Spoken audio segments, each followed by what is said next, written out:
July 16, 1989, Wembley Stadium. 80,000 people watched as a drunk backup dancer stumbled onto the stage during Billie Jean and challenged Michael Jackson to a dance battle in front of the entire world. What happened next became the most legendary unscripted moment in concert history, but the real story behind that night has never been told until now. Before we dive into this incredible story, make sure you hit that subscribe button, give this video a thumbs up, and let me know in the comments what you think you would have done in Michael's situation. Trust me, you're not prepared for how this story ends. Now, let's uncover the truth. The Bad World Tour was at its absolute peak in the summer of 1988. Michael Jackson was performing night after night to sold-out stadiums across Europe, delivering what many consider the greatest live performances of his career.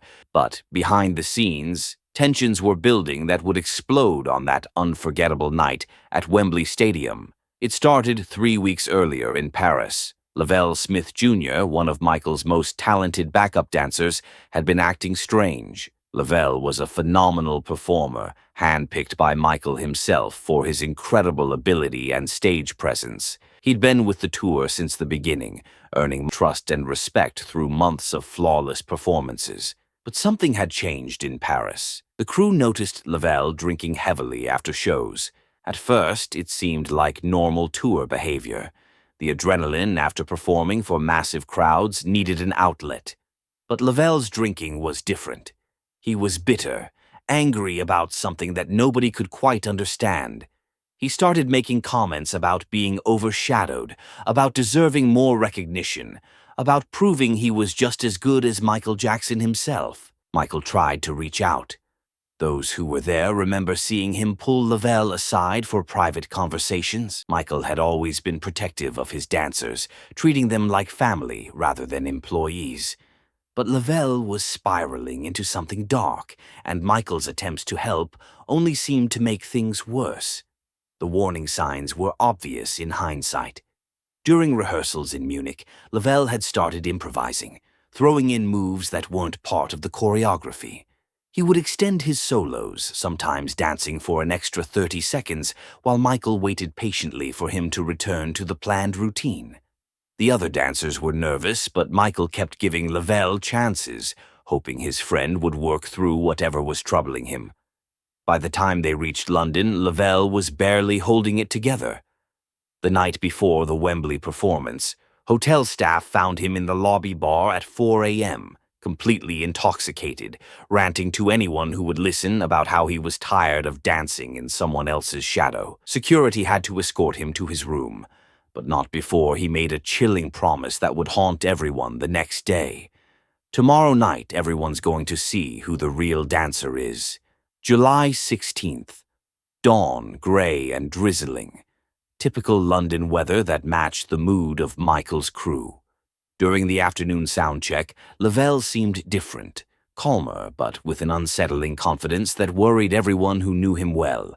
He performed his parts perfectly, but there was something in his eyes that suggested he was planning something. Michael noticed it too. Quincy Jones, who was attending the show as a special guest, later recalled seeing Michael approach Lavelle during the break between sound check and showtime. Their conversation was brief but intense, with Michael placing a hand on Lavelle's shoulder in what seemed like a final attempt to connect with his troubled friend. Lavelle nodded and smiled, but it was a smile that didn't reach his eyes. By 8 p.m., Wembley Stadium was packed with 80,000 people. The energy was electric, with fans who had waited years to see Michael Jackson perform in London. The show started flawlessly, with Michael delivering one stunning performance after another. Want to be starred in Something brought the crowd to their feet. The Way You Make Me Feel had everyone singing along. Everything was perfect, exactly as it had been in dozens of shows before. But during Human Nature, the crew noticed Lavelle acting strangely. He was supposed to exit the stage during this song, as it was one of Michael's solo moments. Instead, he lingered in the wings, watching Michael with an intensity that made the other dancers uncomfortable. Karen Fay, Michael's longtime makeup artist, later said she felt a chill watching Lavel's expression during that song. Then came Billie Jean, Michael's signature song, and the moment when his performances typically reached their peak. The opening bass line sent the crowd into hysteria, and Michael began his iconic routine. The backup dancers took their positions, executing the choreography they had performed hundreds of times before. But Lavelle wasn't in position. He was supposed to be stage left, but instead he was moving towards center stage, toward Michael's performance space. At first, the audience thought it was part of the show. Michael was known for spontaneous moments and surprise interactions with his dancers, but those watching closely could see that something was wrong. Lavelle was stumbling slightly, his movements unsteady but determined. He had been drinking heavily before the show, sneaking alcohol from a bottle hidden in his dressing room. By the time he walked onto that stage, he was beyond drunk. He was on a mission to prove himself in front of 80,000 people and a worldwide television audience. The moment that changed everything happened during the second verse. Michael was performing his legendary spins and kicks when Lavelle suddenly stepped directly into his path. The crowd gasped as Lavelle began dancing aggressively, not in support of Michael's performance, but in competition with it. He was challenging the King of Pop to a dance battle right there on stage in front of the world.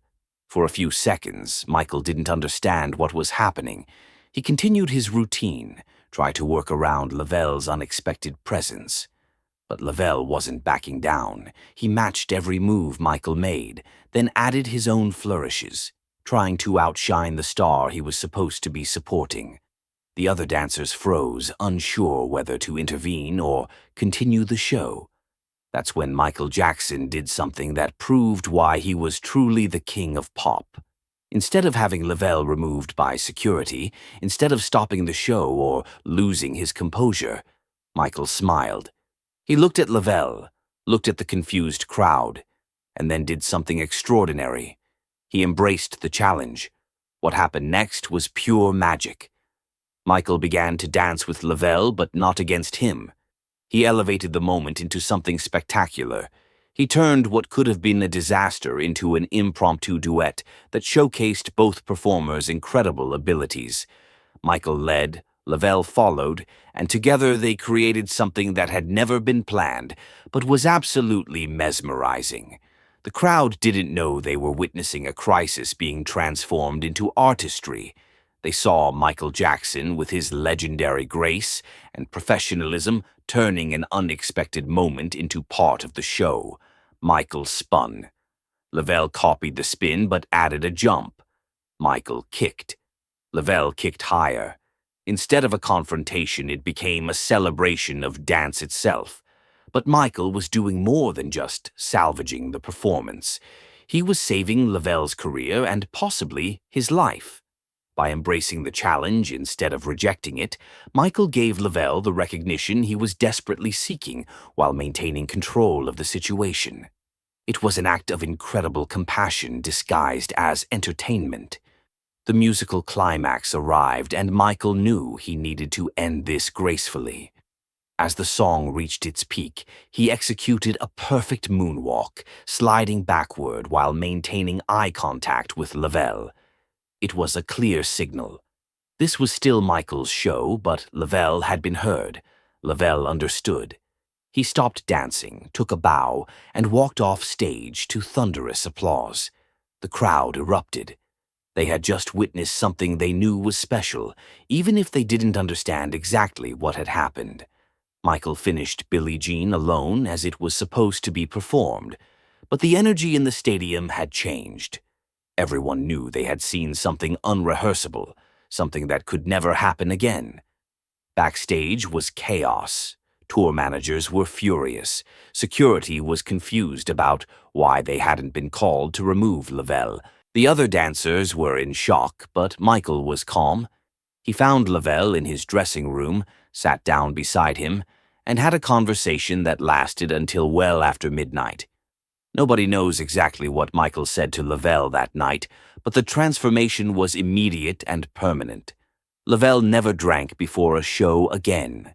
He became one of Michael's most loyal and professional performers, staying with him for the rest of the bad tour and beyond. Years later, Lavelle would say that Michael's response to his challenge that night saved not just his career, but his life.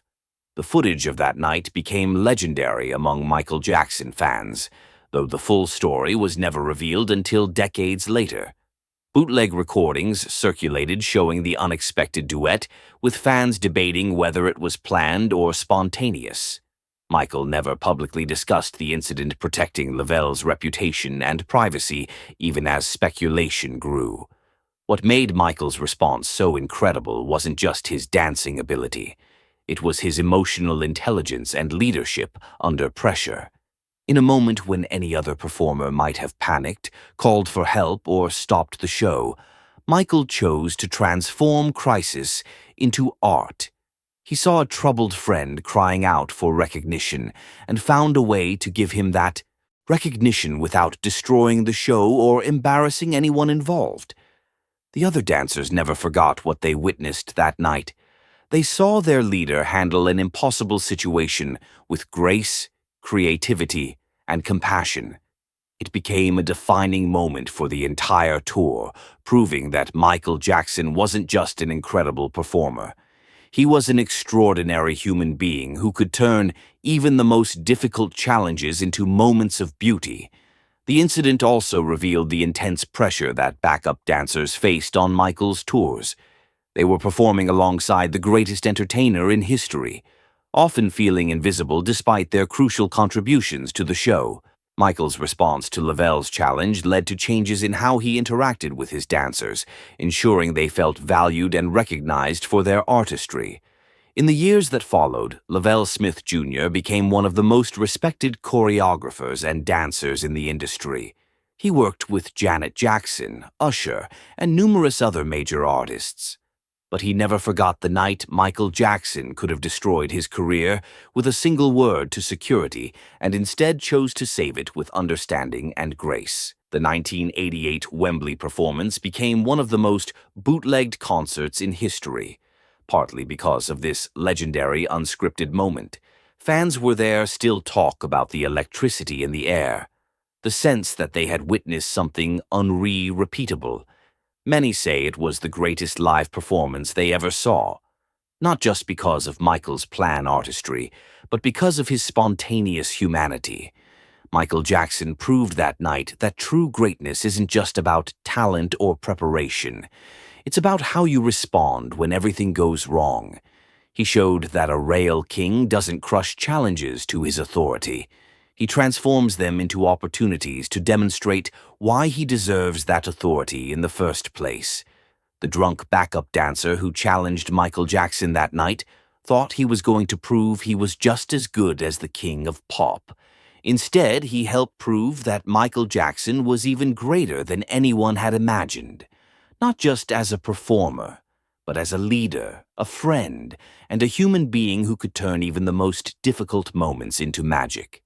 This incredible story shows us why Michael Jackson was truly the king of pop. Not just for his talent, but for his grace under pressure and his ability to turn any moment into magic. If this story gave you chills like it gave me, make sure to hit that subscribe button and the notification bell so you never miss another Behind the Legend episode. Give this video a thumbs up if you're amazed by Michael's incredible response to this crisis. And let me know in the comments what you think you would have done in his situation. Share this with any Michael Jackson fans who need to hear about the night the King of